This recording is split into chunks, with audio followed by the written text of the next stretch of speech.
Firsthand Accounts with your host, Steve Gould. Welcome to the podcast that interviews active and retired police officers about their most intense, bizarre, and sometimes humorous moments on the job. I'm your host, Steve Gould, everybody. Thank you for joining me. Thank you for being here. I truly appreciate it. I've kind of screwed up the thing here. I think I deleted a scene, actually. So I actually don't think I can go on my own. So anyways, our guest will just be off. If you're watching on YouTube, our guest is right off to the right and horribly miscombobulated, but we'll fix that soon. Guys, thank you for being here. Thank you for returning to the show and for all the binge listening that's going on. When I look at the stats, I see people listen. They find one episode, and then they work their way down the entire line, and I love that. That's really cool. I really appreciate it. If you really love the show and you want to give it a rating, that always helps. But if you really love the show, the Patreon website link is the place to go. You can go to that. In the show notes, you click there. You have a patrolman or a sergeant level that you can do, and for the sergeant's level, you get a shout out on the show, and for both levels, you get a vinyl sticker, 3x3 vinyl sticker. I will mail to you, and you get access to the Patreon page and early episodes and stuff like that. And it's really for the super fan. You've listened to a lot of episodes, and you're really trying to figure out, how can I support the show? How can I support Steve doing this?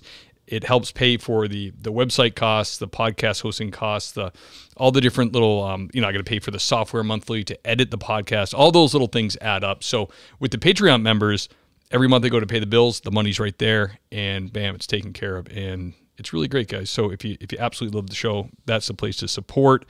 If you can't afford it, or if it's not in the cards, not to worry. The show will remain free every month. The whole point is to get the stories of the men and women in law enforcement out there for you to hear them totally unedited as they experience them, to get a better appreciation for what it is that these people do for a living. So we have a great guest today. I'm very excited to bring him on. Got a bunch of years in. He's did some canine stuff. But before I bring on our excellent guest and finish that intro, I want to tell you about our sponsor, officerprivacy.com. I love the place. If you go there, do officerprivacy.com/TPS to give us credit. But let's face it, guys, your information's all over the internet, and it puts you at risk. It really does. I like I've said before, I know officers whose information's been found and their life was made a living hell. So this is just not to scare you, but this is a really great tool you can use. It helps you scrub your private information off the net so you and your family don't have to worry about crazies and criminals showing up to your front door. It's LEO owned. I know the owner, spoken with him, great guy, very passionate about what he does. The customer service is top notch. I've used the service, and it's excellent, and it is a great feeling when you get the initial report of where you're at on these giant databases, and then when you get the final report and that you've been removed. It's really cool. I really like it. I was actually talking today. I had an overtime shift with a clinician, a mental health worker that we kind of drive around with for overtime for like the serious mental health calls that come in my part of the county.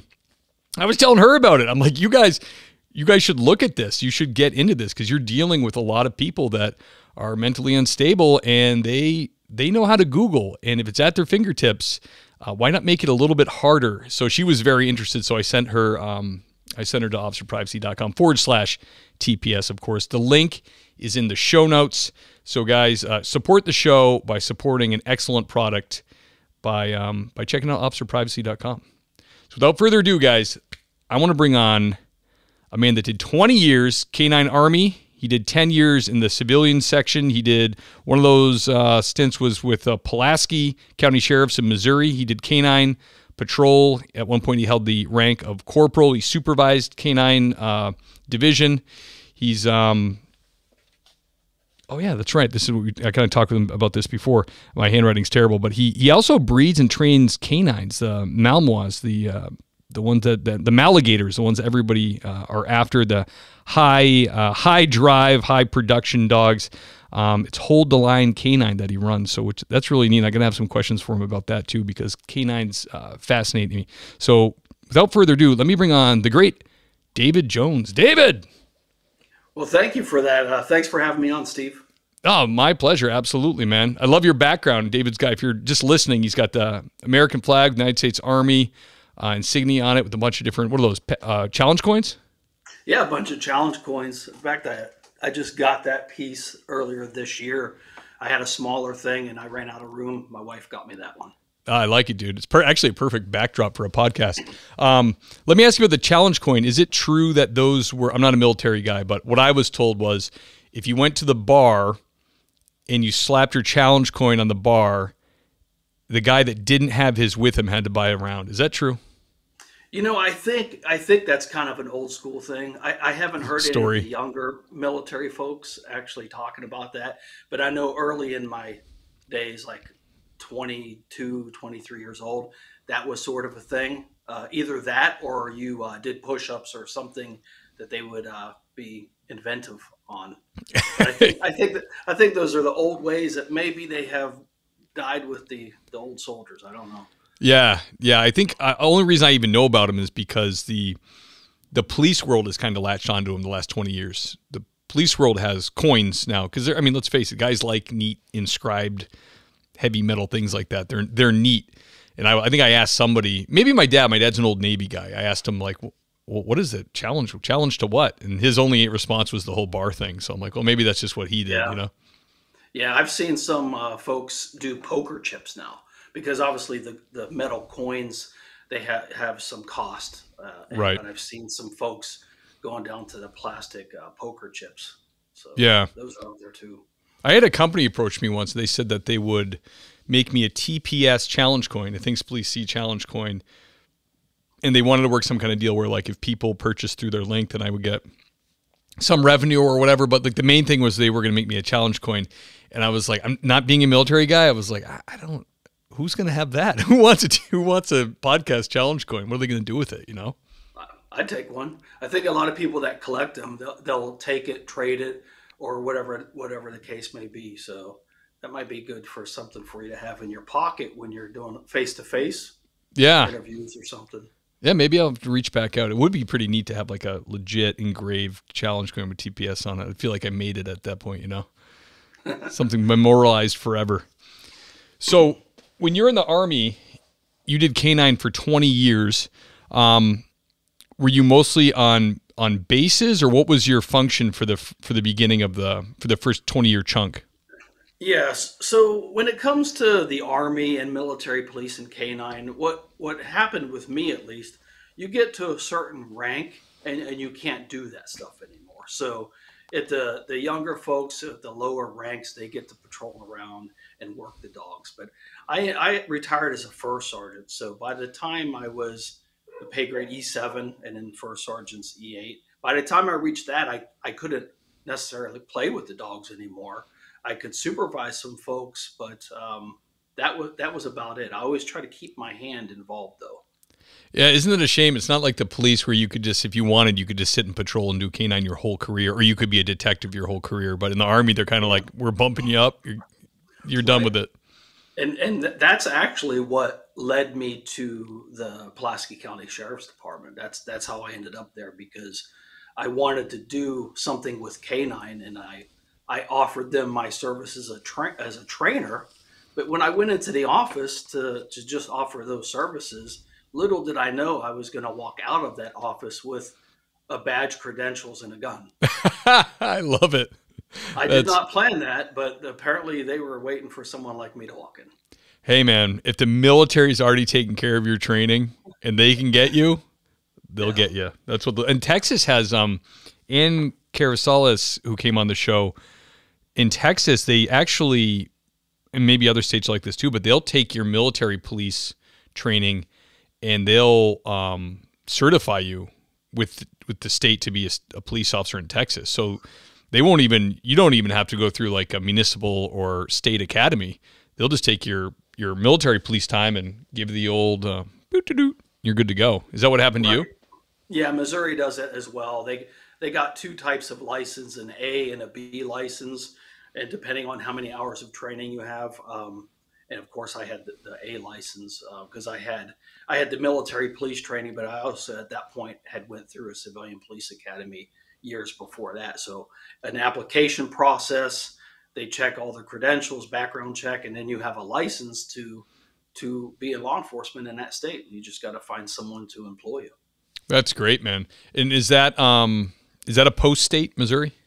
It is. Yeah. It is. Yeah. Massachusetts just went post, and it's been like this huge ordeal because Mass has fought being post for years, just because when you have the more standards you have, the more money it costs because you have to do them. It's no longer like, here are some guidelines for police. It's like, hey, you got to do them or you're not certified.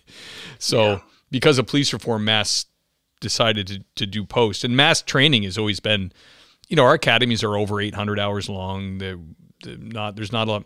And Mass is there's not a lot of police shootings here. It's just not, it's a pretty civil area to be a cop, let's say. I mean, there's things happen, but it doesn't have a lot of that stuff. But I think just the knee-jerk 2020 reaction was, let's do post. And sure enough, it's costing like $30 or $40 million to even just get this stuff on paper, Right. But hey, whatever the politicians want to do, as long as I don't lose my job, So when you were a young police officer, and from either civilian or Army, wherever you want to draw it from, but can you tell us about a time when you had your first hot call and you really had that adrenaline dump? I mean, there's so many calls like that. I kind of want to talk about one that was later in my career, if I could. Sure. Is that all right? Absolutely. And the reason I say that, it'll make sense when you hear this story. Being that I worked law enforcement, military, federal, a city, and then county, those have very different missions. It's law enforcement, but it's a little bit different. Sure. And when I found myself working for a city in Northern Virginia, that's where I feel like I cut my teeth on the streets, because that was no longer patrolling the confines of a federal facility or a military base. Sure. So I learned a lot. That makes sense. Yep. Yeah. And then when I left there, I had a break in service and 9/11 happened, and then I was activated again. And so I had 5 years break in law enforcement. And I've already mentioned Pulaski County, Missouri. I found myself all of a sudden working there part-time initially because I was still in the Army. And I remember the first hot call with them. So this is my first hot call in 5 years. And responding, I can't remember if it was a domestic or a fight in progress. Nonetheless, on the radio, you could hear that there was something physical going on. So as that call was coming out, I was instinctively putting on my gloves, right? Yep. That's something as simple as that is just like, that's just a regular thing. You're putting the gloves on because you're getting ready, right? Right. And I was riding with a deputy, and that deputy said, "Why are you putting gloves on?" And I said, "Because we're responding to this call." And they said, "Oh, nothing's happened yet." And that conversation kind of told me a lot about, like, maybe what was going on in that area, that jurisdiction.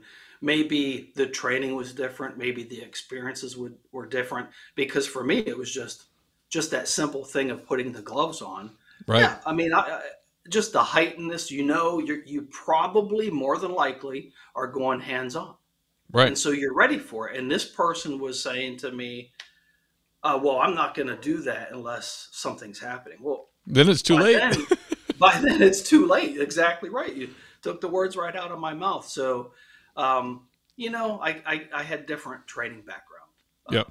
both in the military, and I went to an academy up in Northern Virginia. So that was a different background. You go across the country in different jurisdictions. Sometimes you can get your post-certification through like a community college type of situation. A lot of those, I'm sure, are great.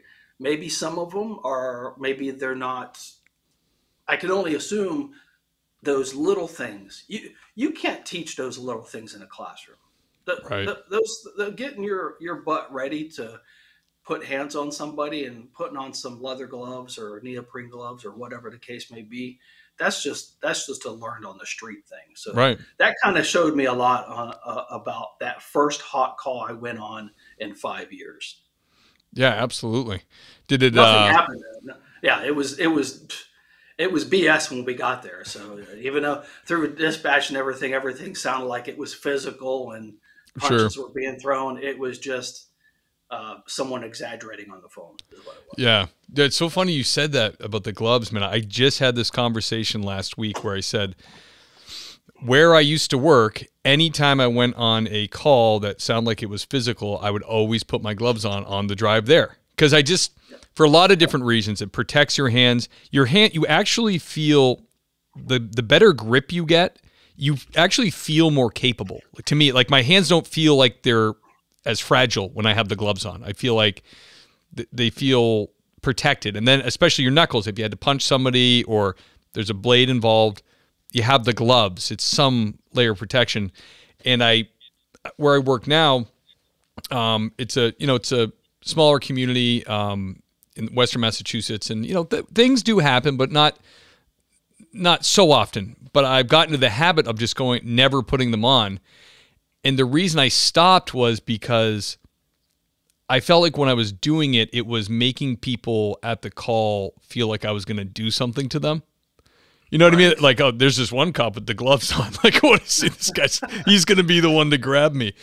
But then I just had a call the other night where I actually had to go hands-on with somebody with an edged weapon, and I actually did get a little cut on my wrist from dealing with the guy, and I didn't have my gloves.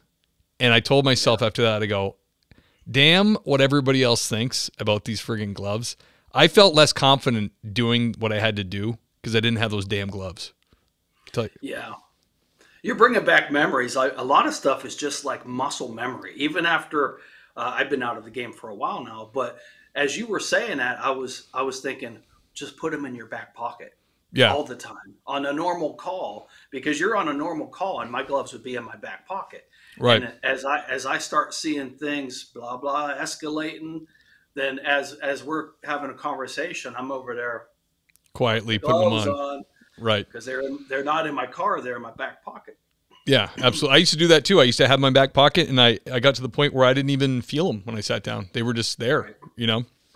But yeah, that's funny. That's funny you said that, man.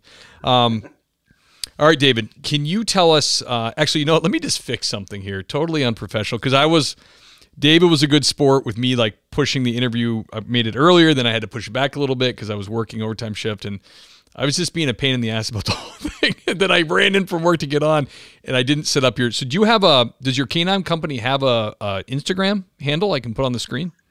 I don't. It's Hold the Line Canine LLC. So I got a Facebook page, Hold the Line Canine LLC, and I think that does link up to Instagram somehow, some way, but it's just on Facebook.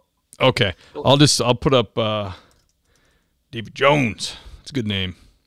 Good American name right there. I'm going to put that. Oh, look at this. Live time on the podcast. Such a hack. There we go, brother. There we go. All right. We're ready for action now. Another question for you. Do you recall a strange or bizarre thing you dealt with in your law enforcement career?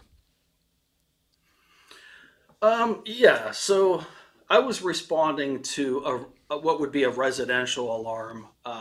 And the property owner had relayed to us that he had some sort of threat by someone that he knew that they were possibly going to break into his home when he was away.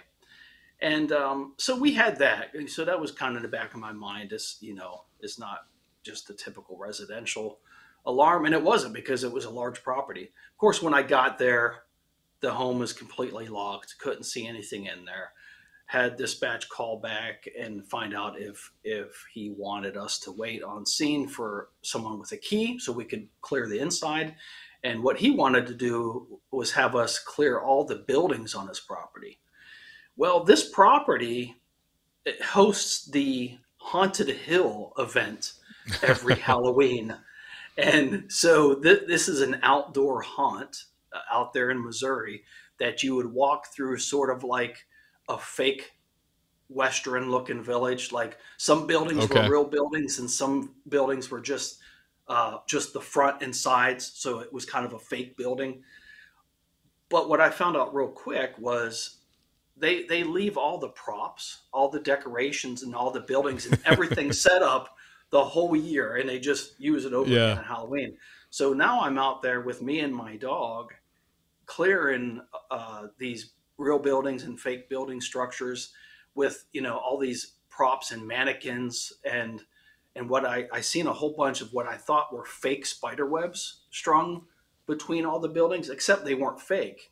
Apparently, there was an infestation of some sort of large spiders out there. Oh, So, gross. so, so I'm thinking I'm going to walk into like there could be a few dozen of those at least, and I'm thinking I'm going to walk through these and get them across the face, especially if you start chasing somebody or something, and then these spiders are just getting on you. So I'm thinking how Ugh. strange that is. I'm actually more worried about the spiders at this point than someone jumping out wearing a Halloween costume.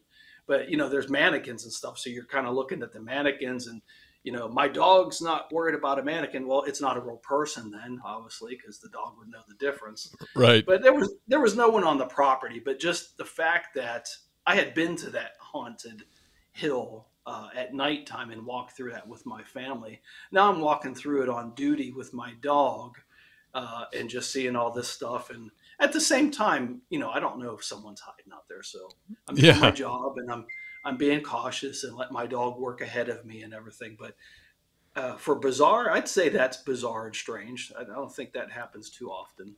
That is, did the owner have any sense of what he was asking you to do? Like, did he say like, hey, if in case you didn't know, this is a haunted whatever?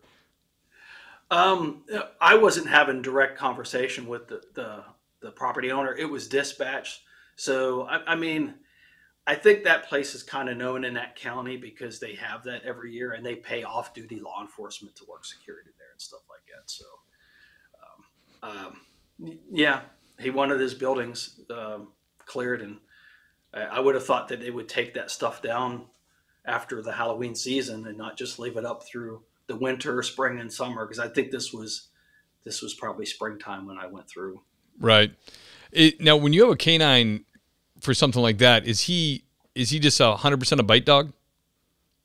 Well, this dog was canine Anna, so she was narcotics certified and also bite work patrol certified. So with the right commands, you turn the dog on. Sheriff's Department canine, come out now, let yourself be known, or I'm sending in the dog, and the dog hears that, and the dog knows it's time to find somebody.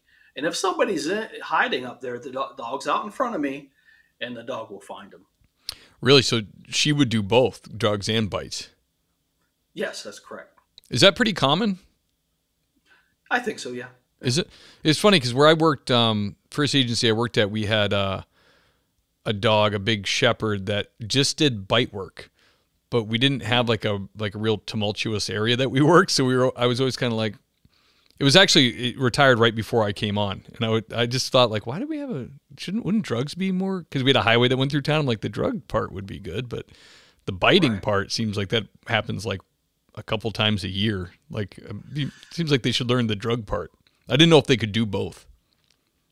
Maybe they paid less for the dog being a single purpose, possibly.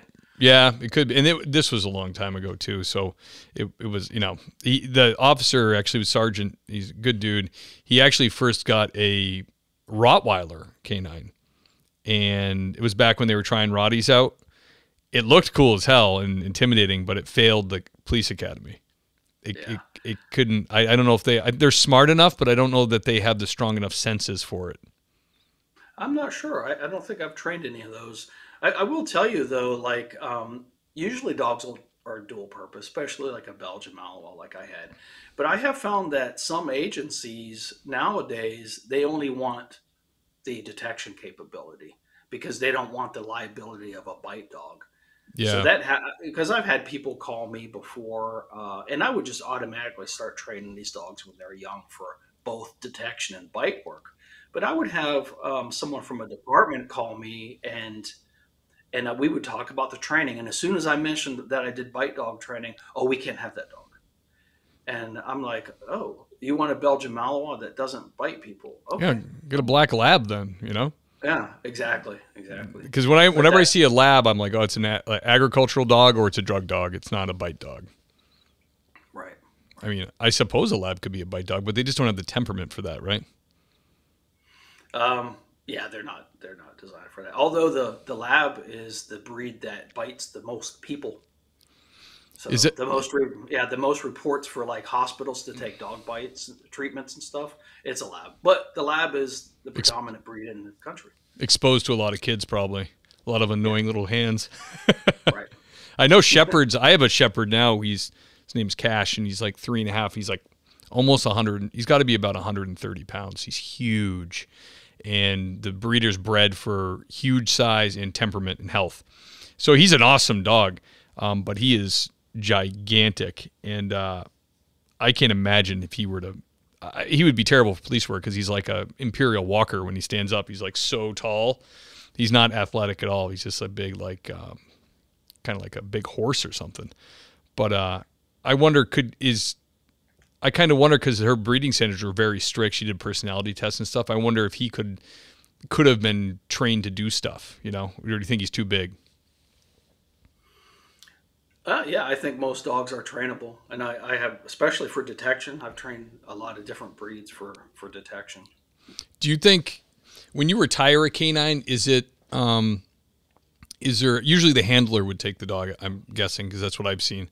But is there any worry that it's like a kind of like having a loaded gun kicking around? Like if it was a bite dog and now it's retired, that's got to be tough if you have kids, right?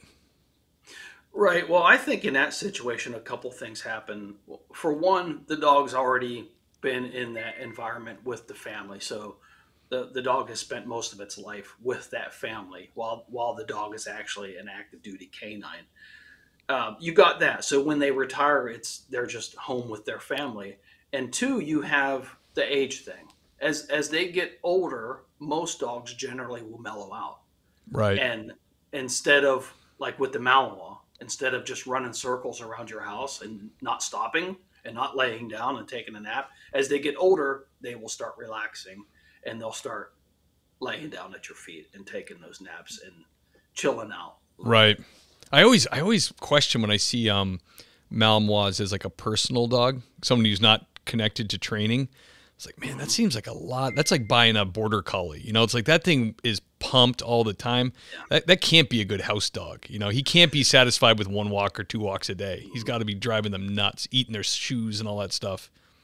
Well, it's funny you say that because, I do have people come to me that they want the dog for personal use. They don't want the dog for to go work at a police department. Because they look cool. It used to be the opposite. Everyone that I dealt with was just law enforcement.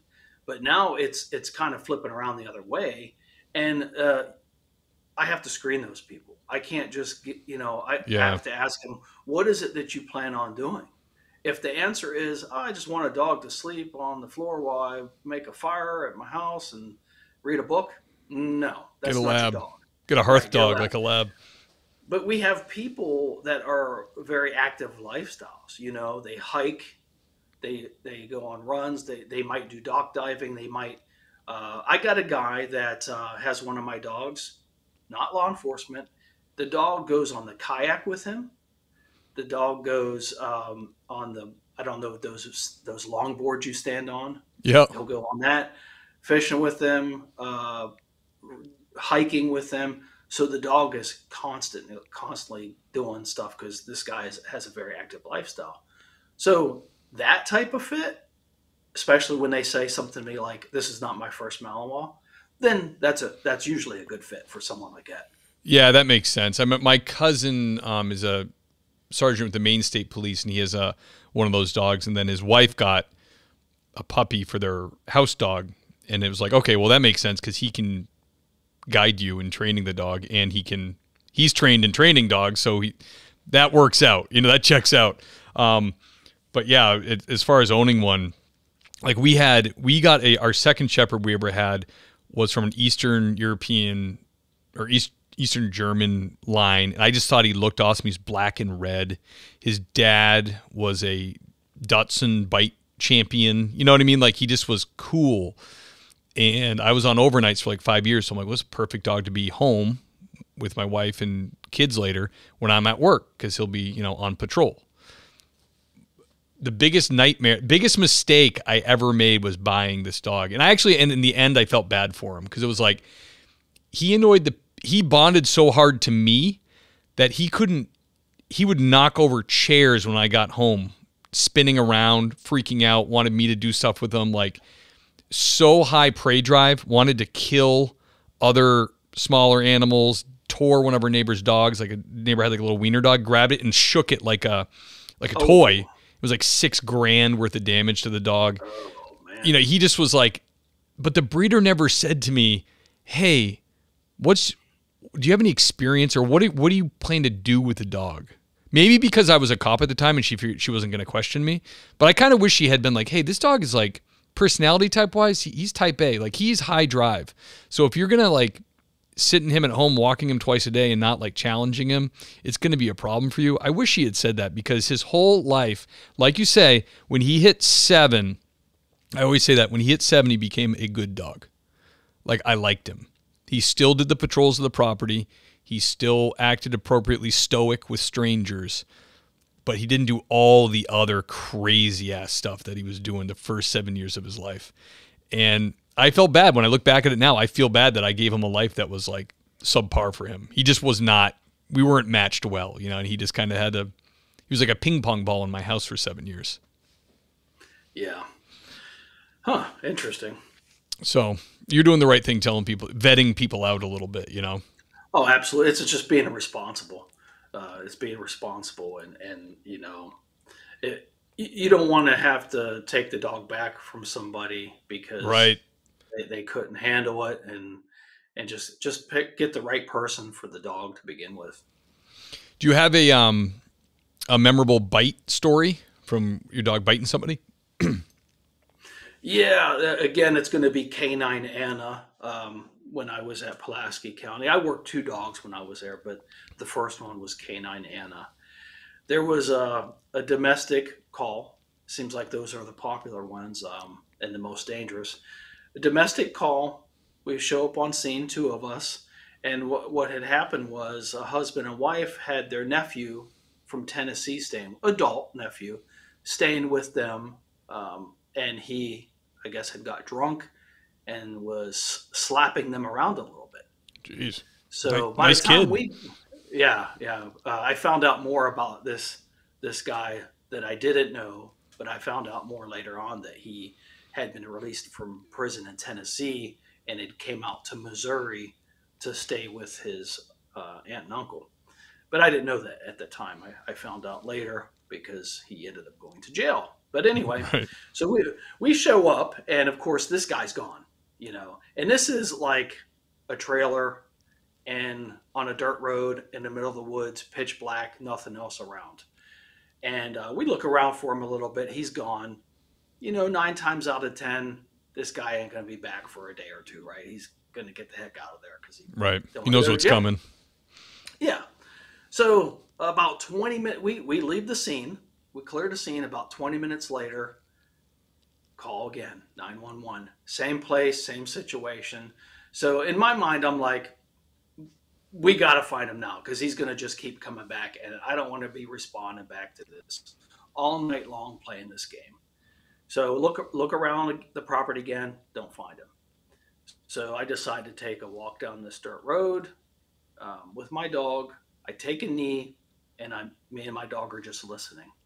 And you know, at night you can hear everything in the forest, every little sound. Sure. And my dog's ears end up being like you know, sights on a pistol. They just all of a sudden like that, and she's looking straight into the wood line. And this dog was not a very vocal dog, very quiet.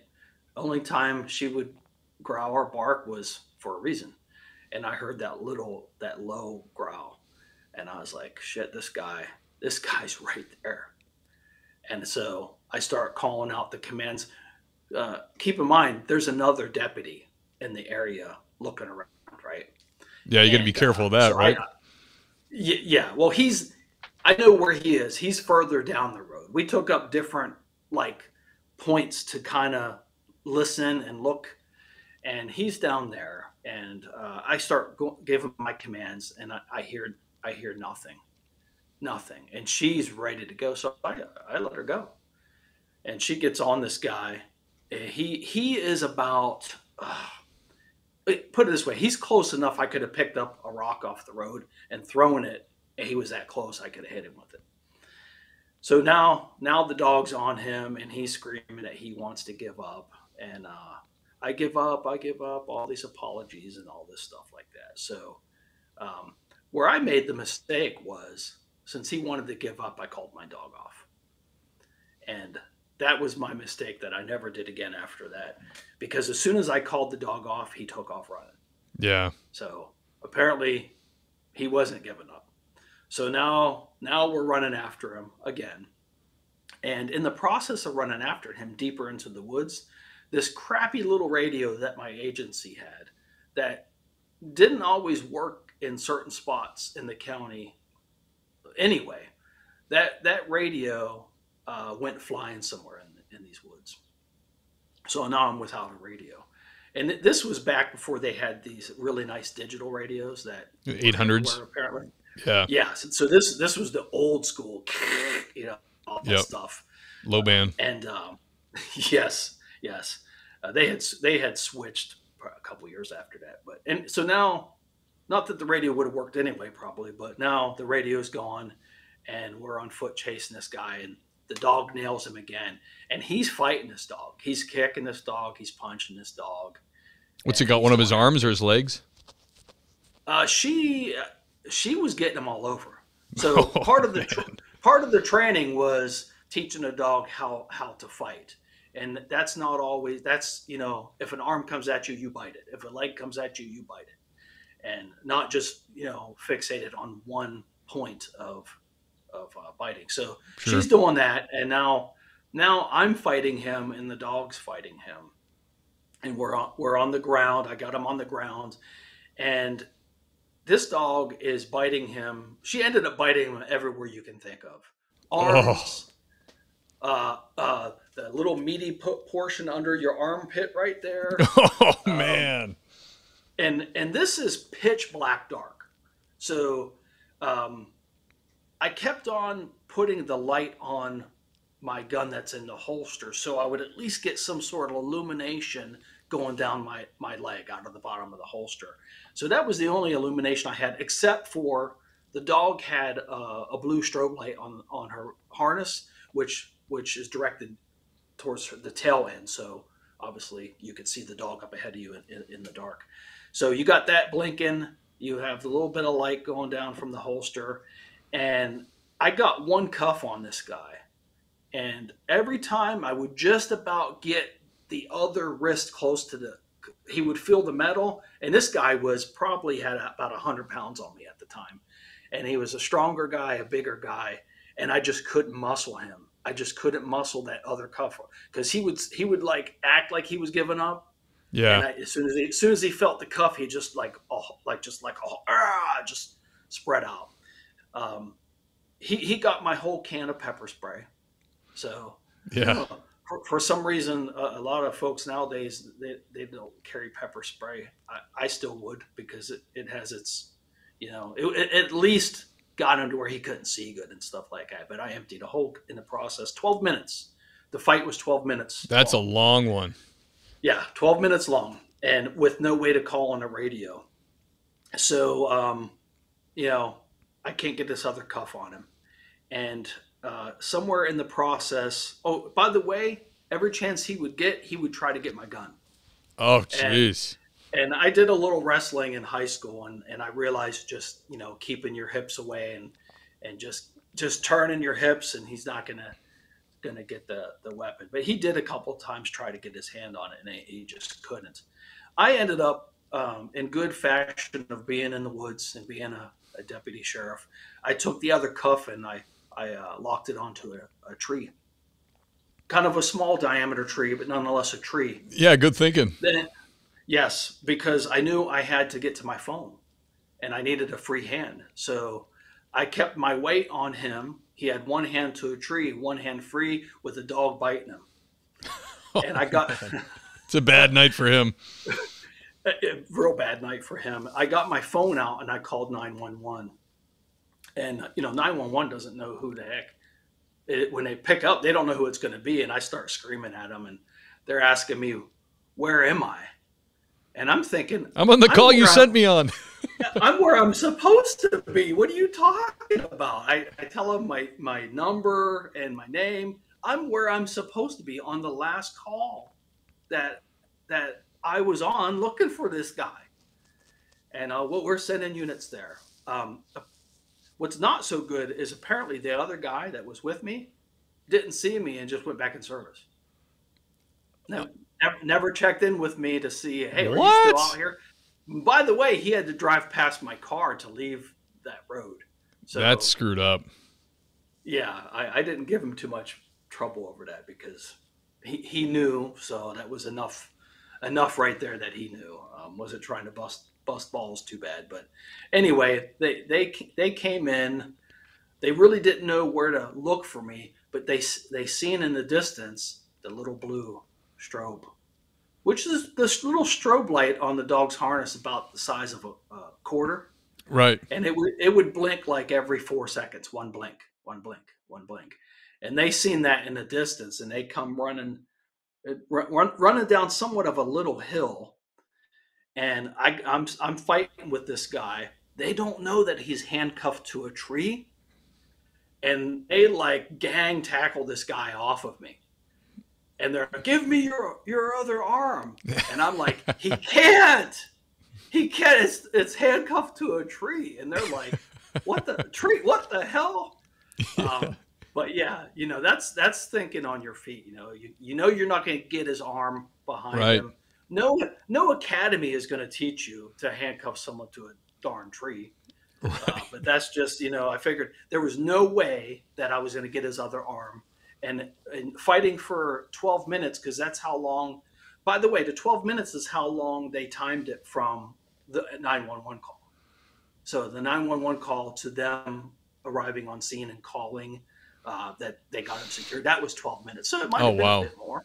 Yeah. So, knowing that you're in a fight for that long and I know I'm not getting the other arm. I'm just going to get more tired in the process. Yeah. And, so this, that's what happened. He got locked up. He got taken to the hospital, and all the inmates at the jail were calling him a dumbass for messing with Jones's dog. Nice. And it turns out, I did tell you that this guy had come to Missouri because he got released from state prison in Tennessee. Come to find out, the reason he was locked up in Tennessee was he had basically killed a person. But he had beat a person to death with his own hands. And apparently the coroner shows up to collect the body from this homicide. And it turns out the person still had a heartbeat, and they saved the person. Wow. So the only reason he didn't go to prison for murder was because the person lived. He beat the person with his own hands to the point of death. And so this, come to find out, I didn't know all this going into it. Probably better you didn't know that. Have that in your head when you're fighting them. Oh, you ain't kidding. If you're thinking that this is a person that beat someone to death, yeah, it may not have ended the same way for him. And the reason you might have shot him. Yeah. So my prosecutor had talked to me about this case, and he read the many pages of the report, and he said, "Hey, in your report, you had mentioned he had grabbed at your gun a couple times and at least got his hands on it, but it was in the holster." And I said, "Yeah." He goes, "Why didn't you shoot him?" I said, "Well, I didn't think I had to. I thought that I could, win in this situation without having to kill this guy." And he goes, "Well, I just want you to know that had you shot him after him trying to get your weapon, it would have been justified." Okay. Yeah. And had I known that other piece, that might have been just like, oh my God, this guy's willing to kill me over just slapping his aunt and uncle with, Yeah, it's always it's those situations when we have to use force like that. It's always, it's a very personal choice. You know what I mean? If you feel like you can do it without killing somebody, you got to follow your conscience. You know what I mean? You got, but like you said, if you had the information that this guy was a violent felon, you may have just taken a couple steps back and poked a couple holes in him. Who knows? Yeah, and I think, when he would reach back and touch the holster or whatever, and I would just, I would just pivot around him. I would just have my torso on him and pivot my legs around. So, and, so I don't think he ever really had a hold of anything longer than 2 seconds or whatever, where I was faster than him. I just wasn't stronger than him. Right. Damn, man, that's a good one. Did you have to go sit in the hospital with him, or they send somebody else? I think someone else. Yeah, I wasn't going there. My dog was even gassed because once they got a hold of this guy, I told the other deputies, I said, "I'm going to sit down now." This is in the woods. They said, "Yeah, sit down." And I just kind of laid back on my elbows, and my dog laid across me. Oh, nice. She was like the same. She was like gassed. Yeah. I was gassed. She was gassed. She did a fabulous job. I mean, she got him. It's like a canine's dream. She exhausted herself biting somebody. Oh yeah, these Belgians. I mean, I think they will go until their heart explodes. Yeah. And by the way, if you ever wondered what a canine's tooth sounds like on a human skull, it's exactly what you probably think it sounds like, a coconut. Oh man. That's exactly, because I couldn't see it, but I could hear it, and I was thinking, what is that? Is that it? Is she's there? And normally, if you're just apprehending a suspect that's running, and the dog gets him, knocks him down on the ground, and hold him on the ground, and they're totally giving up, the dog is going to just hold. The dog's hold. But when the person is fighting and kicking and punching the dog is going to bite everywhere. And that's what he got. He got bit everywhere. Man, he must have been in the hospital forever getting those wounds flushed out. That's a good... I think he was back in jail that night. They stitched him up, flushed, for whatever they do for dog bites. As a matter of fact, I think most dog bites they can't stitch because they have to. Yeah. Yeah, I've seen them do the suction cleaning machine thing, and it like made me sick to my stomach. They forces water in and then out, and like all the bite wound opens up, and looks like a jellyfish of flesh is out floating in the sun. When it's like, oh, I don't feel so good. This is gross. Yeah. Oh man. Well, good for him. He got he earned it, as they say. He did. Yeah. 110%. David, can you tell us about the most intense or terrifying call you dealt with? Well, I mean, that was kind of one of them, but I do have another one for you. Okay. It also revolved around 911 call. So someone had been calling 911, and all they could hear was breathing and some tapping, and the signal, the call would end because it was ended up being a poor cell phone signal. So they did whatever they do to triangulate an area. They can't pinpoint, a certain spot, but they said down by the river on this dirt road. And in my county, there were so many roads to begin with. This road I had, for some reason, never went down. Just a dirt road leading down to the river somewhere. And so we head down this dirt road in the middle of the night. I think it was like 2 a.m. So we go down this dirt road. I have no idea. I've never been down it before, so I don't know what road goes where or any of these things. And they said down by the river. And I kind of sensed I'm pretty close to the river. And I just pulled over and I stopped. I got out of my car and I shined my light to try to find some water. And as soon as I shined my light down there, I seen 2 bodies down in the water. Like, what's the chances of that? Because I could have stopped anywhere along, probably with a few hundred feet. I could have stopped anywhere and just started trying to look. And I didn't know my way around, so this was total luck. And I see 2 bodies down the river. One is face down in the river, and the other one is like they're up to their waist on their back, laying on the shoreline. And they're down a pretty steep embankment. So I start yelling out to the other deputy, over here, I found someone. I jump down there. I jump in the water to pull this guy out because I want to save his life. He's face down in the water, and I pulled him out, and I'm feeling for a pulse, and I feel a pulse, but actually, what I was really feeling was my own heart pounding in my fingers because there was no pulse, and I'm yelling for the other deputy to give me one of the masks that we use to do mouth to mouth. And the deputy's like, he's dead, dude. He's dead. What are you doing? I'm like, saving his life. I want to save this guy. He's alive. He's like, dude, look at him. And I hadn't noticed that the neck was in an unnatural position that would be impossible, right? And then I realized, like, that's my own pulse that I'm feeling through you want to save someone so bad. Like you just have like the hope that you are believing that they're savable. And unfortunately that person was not savable, but the other person with them was very badly injured. They couldn't move other than their hand to reach into their pocket, and they kept dialing 911 over and over again. Yeah. Because the phone was had no, you'd look at it and it had like no signal. And then it would have like a little micro bar and it would be away, up and down. Up and down. And that's what they kept doing. And the phone was in their pocket that they were dialing 911.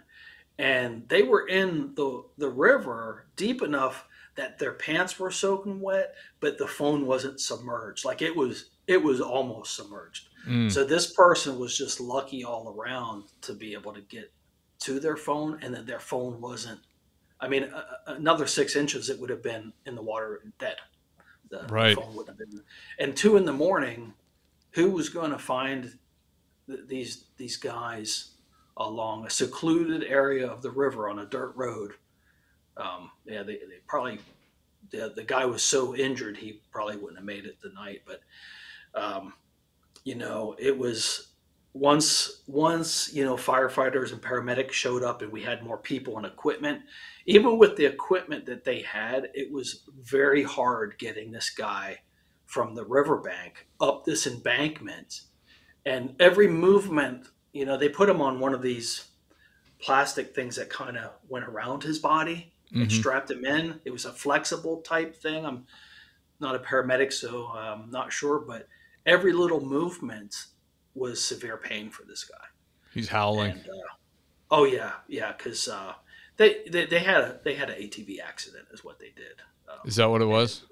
It was pretty bad. It was bad enough that 12 feet off the ground there was pieces of wood chipped off of a really large hardwood tree. Wow. And so the firefighters were like, hey, that's one of the points of impact right there.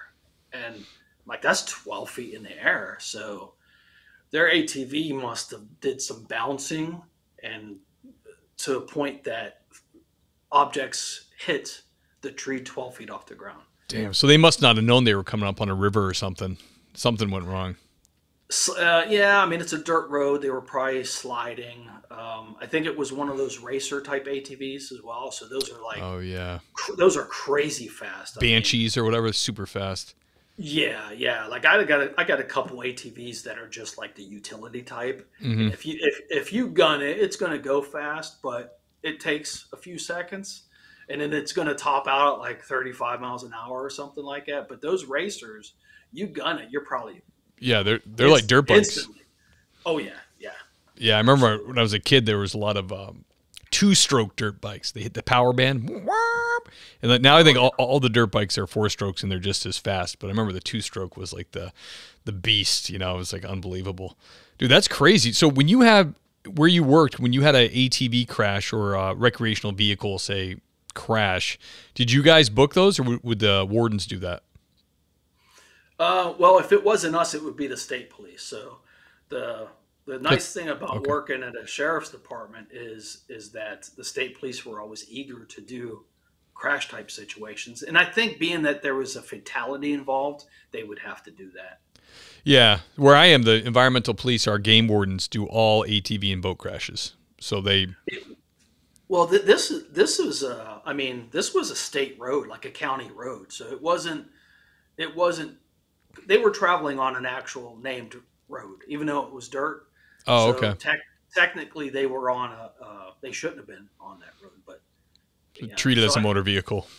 Yeah, but with in your case, if the folks are in the woods or whatever, that makes sense. But would they also take the report if it was along a state highway or something? Or That's a good question. The only ATV crashes I've come into are in the woods, and it's their jurisdiction to do it. I would still try to push it off on them, but I guess they'll tell me if they show up and go, "Hey, this was on the blacktop. You got to do it." I'd be like, "All right."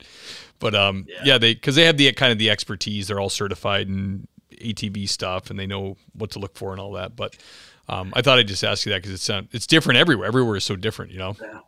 I realized I had got put in for an award for that. I got the life-saving award for that one. Didn't even know I was put in for it until I showed up to all these people I didn't know watching me get this award. That's cool. Yeah. That should be on the wall back there. Is it back there somewhere? All it was just a pin to put on your uniform. Oh, really? Okay. Yeah, just a life. There probably is a certificate somewhere. You know what? I won't dig for it now, but that would have been I have a binder with all the civilian law enforcement stuff. There is a certificate for the life-saving award in there. That's cool, man. My dad got one for he had it like in our little bookcase in like the den area from the town or city or whatever. I forget what agency gave it to him, but I asked him what it was for, and there was a motorcycle wreck, and the guy's lost his leg. And my dad was on the scene. He showed up first and then was assisting with traffic. And he saw out in the woods, looked like a black Harley boot, a boot. And he's like, "Oh, this is the guy's boot." So he, for a second, no traffic's coming. He walks out in the woods and grabs it. And he said he goes to grabbing it, weighed like 20 pounds. He's like, "What the hell?" And he looked in it, and there's just a cross section of the guy's leg. So he actually found the guy's leg, and they took it to the hospital with him. And I actually never even asked him if they reattached it, but he got an award for that, for retrieving the guy's leg. I always thought that was crazy. I had a question I want to tell you, when that person was howling, bringing him up the bank, I not too long ago had a guy drop a tree on himself in the middle of the woods. Like, this family owns this big parcel of land way out in the woods. And like a lot of families, they've owned it forever, but it's not their primary residence. So they had like a little shack on it. And finally Grandpa was like, "What? Let's do something. Let's put up some cabins. Let's clear some land. Let's do something." So Grandpa's kind of leading the charge, and he's using the saw, and he drops a tree on himself right down his back. And I get there. It's way out there on the bumpiest friggin' road you can imagine. So the whole ride out, I'm thinking about this guy's ambulance ride. I'm like, "Oh my gosh, this is going to be brutal." Because it's just, I mean, you couldn't even go fast. It was like your suspension's releasing, and sure enough, we get out there, and this guy's a Vietnam vet. He was highly decorated combat vet. He's lying there on his back, and his wife and the family standing around him. Everybody's all upset, obviously, and he is howling in pain. And they have to use one of those broken backboards to get under him, rather than a full backboard. They kind of slide it in the middle. Of course, that pinches his skin when they're doing it. It's like, and his wife's telling me the whole story about how much trouble and how injured he got in Vietnam. And I'm like, "Oh my, this is freaking horrible to hear this guy scream, 'Don't move me, just let me die here.'" Like, he was in so much pain. And then the ambulance ride was like a mile and a half down this fire road that was unbelievably bumpy. And then he actually got med flighted out of there. And it was just one of those things, like sometimes when you're a cop and you go to a thing and there's nothing to do, you're just there, right? You found the guy, you got people to him, and then you just have to stand there and watch the horrific trauma and then also the family breaking down. It's one of those moments when you're like, because you can't come from it at all because they're just hysterical. It's like my cruiser's blocked in by everybody. I'm like, I'm going to just be here forever just with this poor family. And you just have nothing to say. what do you say? You just stand there and let them talk, and they're just howling, It's sort of like showing up to a scene of a fire as a law enforcement officer. You show up to the scene of the fire, and they want you to be there, but you're just there. You're just watching. Just feeling the heat. That happened to me once. I showed up to a scene because there was a fire, and I'm sitting there watching this. I'm watching one fireman, and he's he's running, which it took me a few seconds to figure out what was going on. He was running from hose to hose. He had laid out all these different hoses, but what had happened, he was the only one at the firehouse. So he laid out all these hoses, and there was multiple fires on this property. So he would sit there with a hose and spray for about 10 seconds, put it down, run to another one, and start spraying. Oh, my gosh. And run to another. And while he's running to the other ones, the other fires that he had sprayed would light back up. Right. And so hot. So finally I was like, hey, dude, do you want me to spray a hose? Am I allowed? Right, because you would never ask that normally because they're just waiting to tell you no. Right? Yeah, I told him no. I gave that deputy stupid cop wanted to use my hose. Right, he tried to take the hose. He's not trained for this. But I said, hey, do you want me to pick up one of those hoses? Do you know how to use it? I said, yeah, I think you just turn it on, like the little handle. Yeah. And he's like, okay, go ahead. And so now it was me and this other firefighter. Like, it was almost like whack-a-mole. Spray. Oh, okay, it's out. Go to another one. Spray. So that's the only time I did that. At least I can say it at one time. Dude, I would never say this to a firefighter, but I would love to use one of those hoses. I think it's just because we're dudes. Like, I want to hold that thing and spray that thing. Right. Dude, that's awesome. I love that. David. Oh, and by the way, sir, eventually some other trucks show up. You were kicked out. The volunteer folks. And I had to make sure that when they showed up and they looked, I said, hey, we got it. Yeah, absolutely. You guys can go home. We're good. Yeah, we got this one. We're doing both jobs now, so we actually don't need you anymore. Right. I love it, man. David, can you remember a positive situation or encounter when you were on the job? Yeah, I'd have to say that would be having the opportunities to go into the schools, particularly the elementary schools. I would make sure a couple times a year at least that I would arrange to go have lunch with some elementary school students. That's great. So you go sit in the little cafeteria tables with them and have a lunch with them, give them some little trinkets, some stickers, whatever you could get a hold of, and then they'll have a million questions for you, and then you're providing that positive image, that positive role model, and by the way, making sure that they're not afraid of people like myself in the uniform. Right. Like, I'm here to help you if you need help. Don't be that one parent that's always like, you better be good or he's going to take you to jail. Yeah, boogeyman. That's not the image to give the law enforcement officers to a young child. So I think that, to me, as simple as that is, I think that it's very impressionable. And if they're not still doing that out in the law enforcement community, then we need to have a talk with their elected sheriffs or their chiefs or whoever we need to ensure that they're taking the time to do that. Absolutely. Yeah, I agree 100%, man. I used to, I haven't done, I'll probably do it again this year a few times, but I used to go to the kindergarten class and got to know them, and I would read them, a story. So the last story I read to them was the Three Ninja Pigs, I just, pigs, cops. Right. They didn't get the joke, but it ended up on Facebook and people thought it was funny. Like, oh, of course he picks that book. But it was cool because they really remembered me and liked me. And unfortunately, where I live in Massachusetts, you will get the militant young mom, with the child that looks at you like, you're on the sidewalk, kind of like wants to like wave or interact, and they will get hurried along by the mom. Like, don't talk to him. Don't wave to him like you're a bad guy. And Right. I've never really experienced that in my police career until the last couple of years, and it's disgusting to me.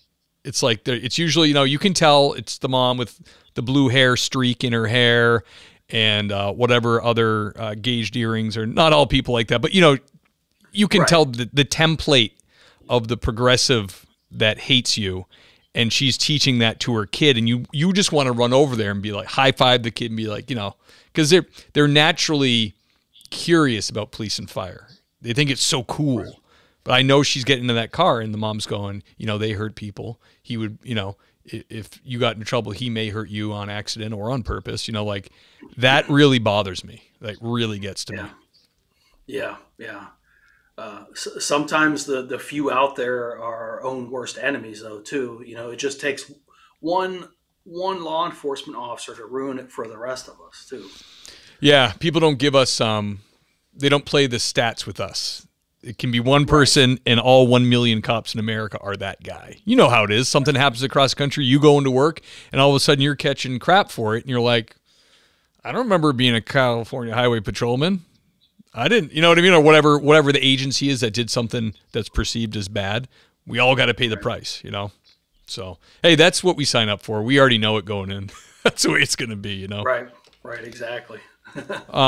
David, this is a real popular question with got a pretty large segment of the audience are new or thinking about are applying to police departments or are in a police academy or are going through backgrounds.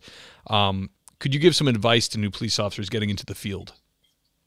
Absolutely. So first of all, it comes with the job. Eventually, you're going to have to arrest somebody. Eventually, you're going to have to put hands on somebody.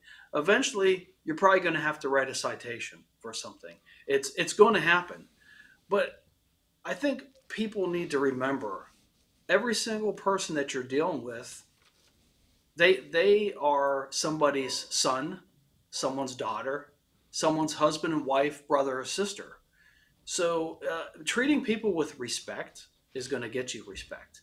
And unfortunately, I hear too much nowadays from reliable sources that they just get talked down to for no reason. Just an interaction with a law enforcement officer. Some of these folks out there, they take it personal. So that's another thing of advice. Do not take any of these things personal. If someone was committing they were speeding or some other infraction, they are not breaking your law. They're breaking the law. So sometimes these officers, they take it personal, like it's, oh, you broke my law. You no, it's look just, what you did. Yeah. You passed me going 5 miles per hour faster than me. Okay. I'm going 5 miles over the speed limit, for example. And I think people take it personal. So you really have to treat people with respect to get respect. And I feel like with confirmation from others that I accomplished that. I remember times like one in particular where a suspect had a warrant and that suspect was told by the other deputy, turn around, place your hands behind your back, you're under arrest. And that person looked at that deputy and said some colorful words, and then you are not going to arrest me, but I will allow Jones to arrest me. Put his hands behind his back towards me and was basically saying, I'll let you arrest me. Because I didn't know this person, but I had gained some respect somehow in the community, and this person was willing to cooperate with me, let me arrest him. But the other guy I was with, who was like, nope, you're an asshole. You're not arresting me. I'm not going to allow you to arrest me. Now, in some situations, even today, what would happen? They would say, oh, you're not the boss here. I am going to arrest you. And then it's hands-on fight when you could have just did it the easy way and just just treat people with some respect and you'll get it back. Yeah, absolutely. Agree 100%. David Jones, thank you so much for coming on, brother. Great stories. Great laughs in there. I really appreciate it, man.